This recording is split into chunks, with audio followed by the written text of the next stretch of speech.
नमस्कार, konnichiwa, म हुँ नेपाली जापानबाट।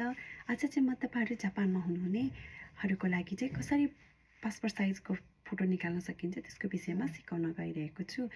विशेष गरी करिकुलम भाइटा अथवा रिडेक्सोहरूमा पनि युज गर्न सकिन्छ।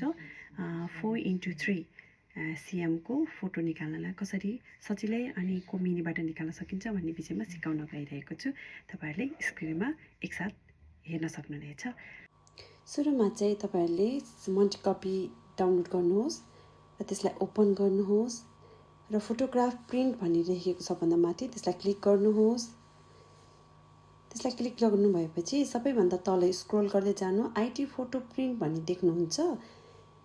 त्यसलाई चाहिँ क्लिक गर्नुहोस् अनि त्यसपछि तपाईहरू 4x3 करिकुलम भाइटा टोइक टेस्ट अथवा भिजाको लागि पनि युज हुने भएर यसमा क्लिक गर्नुहोस्। त्यसपछि फोटो सिलेक्ट गर्नुहोस्। यहाँ चाहिँ मेरो अगाडि नै फोटो देखाएको छ, तर पनि तपाईले एड फाइल गरेर पनि क्लिक गर्न सक्नुहुनेछ। एड फाइल गर्दाखेरि चाहिँ फोटोमा गएर क्लिक गर्नुहोस्। त्यसपछि आफ्नो फोटो सिलेक्ट गर्नुहोस् है। र यहाँ चाहिँ मैले आफ्नो फोटो सिलेक्ट गरेको छु र फेरि यसलाई टिक लगाएर यसलाई सिलेक्ट गरेको छु। र फोटो सिलेक्ट गरिसकेपछि तपाईले आफ्नो साइज बनाउन सक्नुहुन्छ।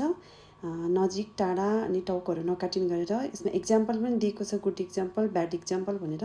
त्यही अनुसारले आफ्नो कुमहरू नकाटिने गरेर नाकको सिधा हुने गरेर लाइन राख्नुभयो भने हुन्छ। र यसरी 4वटा फोटोहरू चाहिँ तयार हुन्छ र यसलाई सेभ गर्नुहोस्। त्यसपछि प्रिन्ट नाउ भनेर क्लिक गर्नुहोस् अनि स्क्रिनमा देखाए अनुसारले प्रिन्ट मेसिनमा प्रिन्ट गर्न सकिन्छ। फेरि पनि यस्तै इन्फर्मेटिभ भिडियोहरू लिएर आउनेछु। त्यसै कारण मन पर्यो भने लाइक गर्नुहोला अनि सेयर पनि गर्नुहोला र सब्सक्राइब पनि गर्नुहोला है त। बाई बाई, सायोनारा, मता ने।